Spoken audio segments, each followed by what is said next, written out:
자, 이번 질문은 이제 계속 중복되는 질문들을 한번 좀 종합할 필요가 있어서 질문드립니다.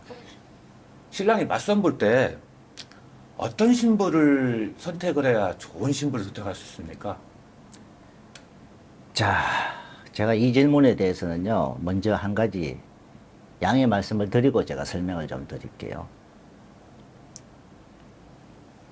다른 업체는 어떻게 진행하는데 어떻게 진행하는데 이런 것보다도 이거는 제 순수, 제 개인적인 생각에서 저는 이런 게 좋다는 생각에서 말씀드리는 거니까. 이 채널 자체가, 말씀하신 이 채널 자체가 어차피 노 사장님 노하우를 말하는 채널이라. 근데 그거 갖고 많이 또 하시는 분들이 있으니까 이거는 순수 저의 생각이라는 걸 알고, 좀 이해해 주시면서 좀 들어주시길 바랍니다. 자, 제일 사실 국제결혼을 하는데 가장 중요한 게 어떤 신부를 만나느냐잖아요. 첫째, 무작정 현지에서 소개하는 사람 위주로 저 신부가 좋아요, 이 신부가 좋아요 하는 거는 건물이라는 거예요. 자, 제 기준으로는 저는 지방에서든지 어떤 신부들을 저희한테 많이 소개를 해서 보내주면요, 저는 그 신부들을 일일이 한 명 한 명 다 면담을 해요. 면담을 해서 한국에 있는 신랑분이 결혼을 하려고 하는 신랑분도 직접 만나본 다음에 가장 중요한 게 이 신랑분 나름대로는 이 신랑분 스펙이 있고 이 신랑분 나이도 있고 이 신랑분에 대한 저 나름대로의 점수를 매기잖아요. 그러면은 신부들도 마찬가지예요. 신랑분 점수가 상위권 점수 같으면 신부를 상위권 점수하고 맞춰야 돼. 신랑분 점수가 중위권 같으면 중위권 신부, 신랑분 점수가 하위권 같으면 하위권 신부. 이걸끼리 안 맞춰주면 절대 안 된다는 거죠. 그래서 제가 그 면담을 많이 한 신부들 중에 저 신랑한테는 이 신부를 제가 추천을, 이 신랑한테는 이 신부 추천을. 그러면 신랑분들 S 스펙이 A, B, C로 나한테 C인분들한테 A 신부를 이렇게 붙여주면 절대 안 된다. 그거는 절대 못 살아요. 살 수가 있을 신부도 있겠지만은. 그래서 우리 옛날부터 하는 말이 결혼은 끼리끼리 해야 된다 하잖아요. 베트남 신부들도 수준이 있는 신부부터 다양하게 있는데 그걸 첫째 맞춰야 줘야 된다는 거고, 그 다음 가장 중요한 게 이 신부에 대한 인성.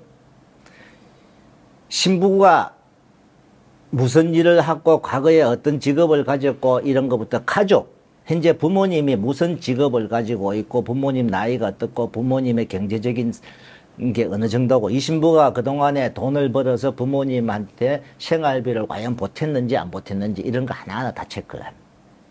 그리고 신부가 저하고 면담할 때 신부의 걸어오는 모습, 오면서 인사를 하고 나하고 앉아서 면담을 하는지 이런 하나하나, 이 신부 발끝부터 발에 매니큐어를 칠했는지 신발을 못 신었는지부터 시작해서 하나하나 다 체크.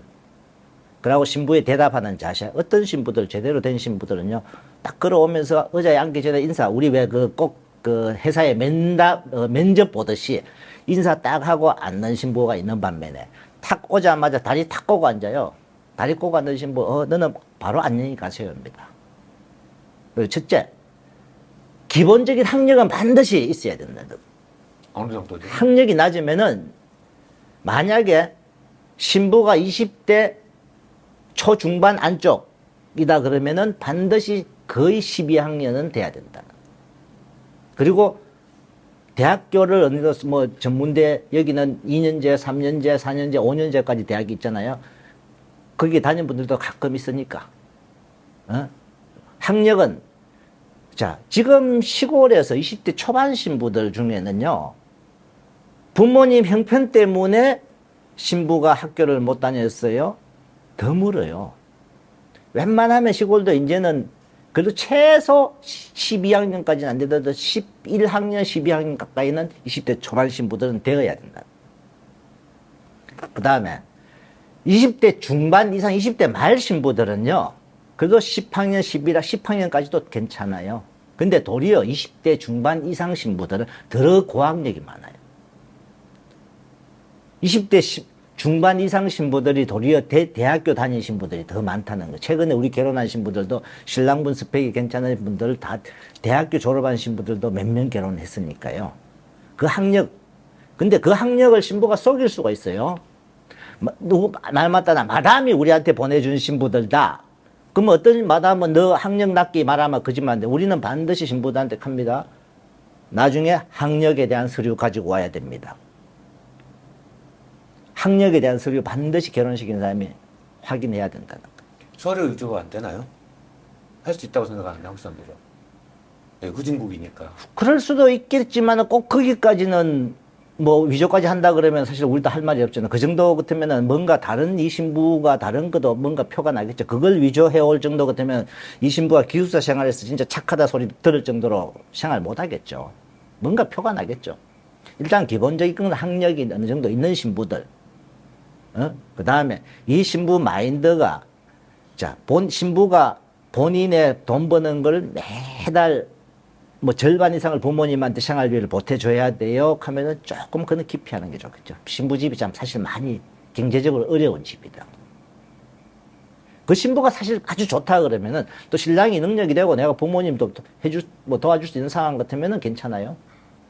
이는 상황이 신랑분 상황에 따라 다릅니다. 그래서 그런 부분을 이 신랑과 얼마나 그게 매칭이 되는지 우리 구독자분들 많이 말하는 신랑분 수입이 예를 들어서 월 300에서 뭐 요 정도 되는 분들 같으면은 신부들도 부모님이 그나마 먹고 사는데 지장이 없는 분들에 맞추는 게 좋죠. 그 다음에 신부의 인성. 이 신부가 제대로 교육을 좀 제대로 받은 가정교육이라든지 이런 부분이 제대로 되었는가는 반드시 아까 하면서 걸어 들어오는 모습부터 말하는 모습. 항상 대화할 때 항상 웃으면서, 대화를 웃으면서 조곤조곤히 이렇게 대답을 하는 신부. 이런 것부터도 확실히 체크해야 돼요. 그 다음에 가장 중요한 게 문신 있는 거는 무조건 체크해야 돼요. 자, 문신이 뭐 글자를 새겼어요. 그림 문신은요, 그 신부는 100% 그냥 놀았답니다. 한때 놀았답니다. 근데 최근에 저희 결혼한 신부 중에 대학교 다닌 신부 중에 문신이 있는 신부 한 명 결혼한 적이 있어요. 그는 문신이라고 할 수가 없습니다. 여기에 예쁜 나비 모양으로 점으로 조그맣게 나비를 싹 하나 점으로 찍어 놨더라고요. 내가 봐도 그냥 미적으로 진짜 표현해 놓은 거예요. 그거는 보면 알아요, 신랑분들도. 근데 그게 아니고 가슴 위에다 글자를 쭉 새겨 놨다, 뭐 팔에 이렇게 하고 뭐 등에 뭐 꽃 그림, 베트남 여성들이 가장 많이 하는 게 꽃 문신이잖아요. 그 문신은 그런 문신이 있다 그러면 무조건 놀았던 신부예요. 그래서 요렇게 하나하나 그만큼 체크해주는, 저는 무조건 다 체크해요. 신부하고 대화를 많이 해본다. 이 신부가 진짜 학력도 있고 착실하네. 그 다음에 제일 중요한 거요. 18세, 19세, 20세 절대 하지 마시라는 거예요. 나이 어린 신부들은요, 신랑분하고 부부싸움 해서 다퉜을 때 모든 걸 쉽게 판단을 해버려요. 빨리 판단을 해요. 나이가 있는 신부들, 조금 그래도 21살, 2살, 3살 신랑분이 나이가 30대, 40대 초반 같아도 그 정도 신부 이상은 하라는 거예요. 그러니까 베트남에 만 18세 되면 결혼할 수 있잖아요. 18세, 19세, 20세 반드시 저는 피하라는. 그 중에서 특별하게 신부가 뭐 좋은 신부가 있을 수는 있겠죠. 그렇지만은 알 수가 없기 때문에 그 나이 대 신부들은 웬만하면 하지 말. 저희는 무조건 다 뺍니다. 그래서 이 과정을 다 거쳐서 신부를 맞선을 보고 신랑분한테 추천하는 그러고 많은 대화를 해보고 그러고 이 신부 충분히 체크를 하고 아까 또 이 신부 맞선 중간에 반드시 휴대폰, 페이스북, 잘로 그 신부 휴대폰에 저장된 사진 하나하나 다 체크하고 그렇게 모든 걸 체크한 이후에 신랑분이 이 신부가 좋다 안 좋다 판단하셔요. 모든 종합적인 걸 필히 거쳐서 해주는, 제가는 무조건 이 과정을 거칩니다. 그래서 신부를 선택하는 게 이만큼 중요하다는 사실을 알고 계십시오.